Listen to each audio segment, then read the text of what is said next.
Hello, sir. Hello. I have a doubt. Yes, please tell me. Actually, I Okay. don't understand Okay. about this concept of Okay. weightlessness. Well, I will explain to you this concept of weightlessness. So don't worry, I will explain to you all these concepts related to weightlessness. और हाँ, इसके अलावा अगर आप लोगों को भी weightlessness से रिलेटेड कोई भी डाउट हो तो इस वीडियो के बाद आपको कोई भी दूसरी वीडियो देखने की ज़रूरत नहीं। आइए इस कॉन्सेप्ट को, वेटलेसनेस के कॉन्सेप्ट को समझने की कोशिश करते हैं। चाहे पर्सन हवा में हो या किसी भी जगह पर हो तो उस जगह पर वो अपना वेट कैसे फील करता है, ठीक है। और ये वेटलेसनेस क्या चीज़ है जरा समझते हैं। लेट अस एज्यूम कि कोई भी पर्सन ग्राउंड पर खड़ा है, ठीक है। मान लेते ये आपको, और यहाँ पर आप किसी सरफेस पर खड़े हो, ठीक है। वहीं पर और मान लेते हैं आपका जो मास है वो है 60 kg, ठीक है। तो इस कंडीशन में जो आप ग्राउंड के ऊपर, ध्यान देना, अगर आप 60 kg के हो और ग्राउंड पर खड़े हो तो आप ग्राउंड के ऊपर फोर्स लगाते होगे। तो आप जो ग्राउंड के ऊपर फोर्स लगाते हो वो होता होगा m इंटू जी, और m इंटू जी यानी 60 इंटू 9.8, ठीक है। यानी कि इतना फोर्स आप ग्राउंड के ऊपर लगाते होगे, ठीक है। उसके बाद अगर आप ग्राउंड के ऊपर खड़े हो और कहीं मूव नहीं कर रहे हो तो आपके ऊपर भी अपवर्ड नॉर्मल फोर्स लगता होगा, ठीक है। और ये दोनों ही फोर्स क्या होंगे, इक्वल होंगे। अब चलिए, ये जो फोर्स है ये है नॉर्मल रिएक्शन फोर्स। अब वेटलेसनेस क्या है ये पहले समझते हैं। Weightlessness is a sensation. याद रखिएगा, वेटलेसनेस का मतलब ये नहीं कि आपका वेट जीरो हो चुका है, ठीक है। वेटलेसनेस का मतलब ये एक ऐसा सेंसेशन है जिसमें आपके ऊपर कोई भी फोर्स नहीं लगता। जैसे अगर आप ग्राउंड पर खड़े हो और आपको अपना वेट फील होता है तो वो किस वजह से होता है, तो वो आपके ऊपर लगने वाले नॉर्मल रिएक्शन फोर्स के वजह से होता है। और जो आप वेइंग बैलेंस देखते हो या नीचे जो रख के आप अपना वेट मेजर करते हो, वहाँ उस कंडीशन में भी क्या होता है कि जो पर्सन है, जैसे आप वेट मेजर करने वाले किसी डिवाइस पर खड़े हो, ठीक है। जैसे ये वेट मेजर करने वाला डिवाइस है और आप इसके ऊपर खड़े हो, तो इस केस में जो आपका वेट दिखाता है ना, जैसे दिखाता है 60 kg या जो कुछ भी, तो वो एक्चुअल में आपके ऊपर लगने वाला आपके ऊपर लगने वाला जो ग्रेविटेशनल फोर्स है। एक्चुअल में वेट क्या होता है ना, आपके बॉडी पर लगने वाला जो ग्रेविटेशनल फोर्स होता है उसे वेट कहते हैं। तो ये जितने इस फोर्स के साथ इस पर अप्लाई कर रहा है, ठीक है, ये उसके ऊपर लगने वाला ग्रेविटेशनल फोर्स है। लेकिन ये जो डिवाइस है ये आपका वेट मेजर करता है बाय इस कंडीशन में जो आपके ऊपर रिएक्शन, नॉर्मल रिएक्शन फोर्स लगता है उसे वो मेजर करता है, ठीक है। इसका मतलब ये हुआ कि आपके ऊपर लगने वाला नॉर्मल रिएक्शन फोर्स की वैल्यू अगर चेंज हो जाए तो आप भी आपके ऊपर आप जो है अपना वेट भी चेंज होता हुआ फील करोगे, ठीक है। ये हुआ फील करना, लेकिन जो आपका एक्चुअल वेट है वो तो mg के इक्वल है। लेकिन this weightlessness it is a sensation, याद रखिएगा, ये एक सेंसेशन है या फिर कह सकते हैं इट इज अ फीलिंग, ठीक है। और ये एक ऐसा फीलिंग है जिसमें आपके ऊपर नॉर्मल रिएक्शन फोर्स नहीं लगता, वो बिल्कुल जीरो हो जाता है, ठीक है। जैसे एक और एग्जांपल से समझते हैं कि अगर आप किसी लिफ्ट के अंदर जा रहे हो और वो लिफ्ट किसी एक्सेलरेशन के साथ नीचे की तरफ या ऊपर की तरफ मूव करती है तो वहाँ पर जो हमें फील होता है वेट, उसकी वैल्यू भी चेंज हो जाती है। जैसे अगर लिफ्ट बहुत ही तेजी के साथ या फिर एक्सेलरेशन के साथ नीचे की तरफ जाती है, in that case we feel that we are weightless, यानी कि हमारी वेट कम हो जाती है। तो क्या रियल में हमारे वेट में कोई चेंज आता है? जी नहीं। एक्चुअल में जो आपके बॉडी पर लगने वाला जो नॉर्मल फोर्स है उसकी वैल्यू चेंज हो जाती है, ठीक है।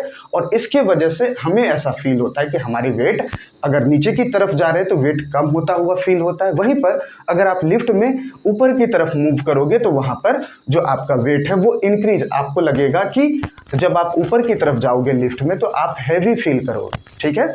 तो एक्चुअल में आपके वेट में कोई चेंज नहीं होता, लेकिन एक्सेलरेशन के साथ अगर आप ऊपर की तरफ जाते हो तो आपके ऊपर जो नॉर्मल रिएक्शन फोर्स है उसकी वैल्यू इंक्रीज हो जाती है या डिक्रीज हो जाती है। जैसे देखिए, सपोज करते एक पर्सन है, इस लिफ्ट, ये हमारे पास एक लिफ्ट है, ठीक है, और इस लिफ्ट के अंदर कोई पर्सन प्रेजेंट है। लिफ्ट थोड़ा इधर है तो ये इस तरीके से जा रहा है, ठीक है, ये ऊपर की तरफ मूव करता है। तो लिफ्ट के अंदर एक पर्सन है और लिफ्ट ऊपर की तरफ जा रही है, ठीक है। एक कंडीशन में वो मान लेते हैं ए एक्सेलरेशन के साथ। अब समझने वाली बात है कि इस पर्सन पर अपवर्ड डायरेक्शन में कौन कौन से फोर्स लग रहे हो। तो इस पर्सन के ऊपर एक फोर्स लग रहा है नॉर्मल रिएक्शन फोर्स और दूसरा ये ऊपर की तरफ एक्सेलरेशन। तो नॉर्मल रिएक्शन फोर्स इसके ऊपर कितना होगा, तो ये होगा mg के बराबर। लेकिन ये जो लिफ्ट है ये भी तो ऊपर जा रही है एक्सेलरेशन a के साथ, तो इस कंडीशन में जो नेट नॉर्मल फोर्स होता है, नेट नॉर्मल फोर्स ये हो जाता है इस पर्सन का mg वेट, जो ओरिजिनल वेट है, plus mass into acceleration, mass of the object plus A. तो यहां से हमने क्या कैलकुलेट किया था, m into G plus A. इसका मतलब जो पर्सन है उसके वो जो नॉर्मल फोर्स फील करता है, नॉर्मल रिएक्शन फोर्स, एक्चुअल में वो वैल्यू इंक्रीज हो जाती है ma से, यानी कि वो जो फील करेगा वेट वो एक्चुअल में उसके एक्चुअल वेट से ज़्यादा वेट होगी। वहीं पर अगर दूसरे कंडीशन में अगर कोई पर्सन, जैसे मान लेते हैं यहाँ पर दूसरा कंडीशन है, पर्सन है लिफ्ट के अंदर, ठीक है, उसके बाद लिफ्ट में वो नीचे की तरफ जाएगी एक्सेलरेशन के साथ। अब उस कंडीशन में क्या होगा, क्या उसके ऊपर जो नॉर्मल फोर्स है वो सेम होना है या चेंज होना है, तो इसके ऊपर जो नीचे की तरफ लगेगा वो तो mg है और ऊपर की तरफ नॉर्मल। तो जो नेट नॉर्मल फोर्स इस पर्सन पे लगना चाहिए था वो नेट नॉर्मल जो है वो हो जाता है mg, ठीक है, नॉर्मल इस डायरेक्शन में और ma इस डायरेक्शन में, माइनस ma।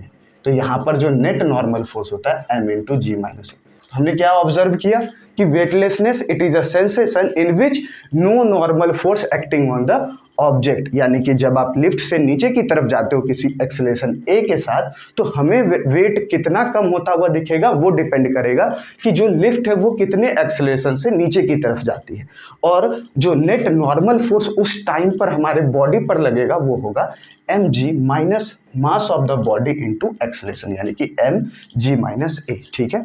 दूसरी बात, अगर कोई लिफ्ट है वो g यानी कि 9.8 मीटर पर सेकेंड स्क्वायर एक्सेलरेशन से नीचे की तरफ जाए, in that case g minus g is equal to 0, तो हमारे बॉडी पर, यानी कि हमारा बॉडी भी कितने एक्सेलरेशन से नीचे जाता है ग्रेविटेशनल फोर्स के कारण, तो वो होता है 9.8 मीटर पर सेकेंड स्क्वायर, और लिफ्ट भी उसी एक्सेलरेशन के साथ जाती है, तो यानी कि दोनों साथ साथ चल रहे हैं, तो लिफ्ट अपोजिट डायरेक्शन में कोई फोर्स हमारे ऊपर अप्लाई ही नहीं करेगी, और जब हमारे बॉडी पर कोई नॉर्मल रिएक्शन फोर्स नहीं लगेगा, in that case we will feel weightless, ठीक है।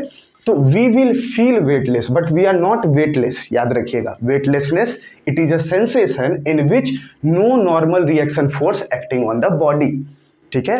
जैसे अगर आप जंप करते हो स्काई में, स्काई जंप अगर करते हो तो उस कंडीशन में हमारे बॉडी पर एक तो mg फोर्स, ग्रेविटेशनल फोर्स तो लगता ही है, लेकिन जो कह सकते हो कि नॉर्मल रिएक्शन हमें रोकने के लिए, अपोज करने के लिए तो कोई फोर्स नहीं लगता, और वहां पर अगर नॉर्मल रिएक्शन फोर्स 0 हो जाए, in that case we will feel weightless, ठीक है। तो आई होप कि आपको ये जो वेटलेसनेस का कॉन्सेप्ट है इन्हें भी समझ आ गया होगा और आपको भी समझ आ गया होगा। Thank you for watching this video.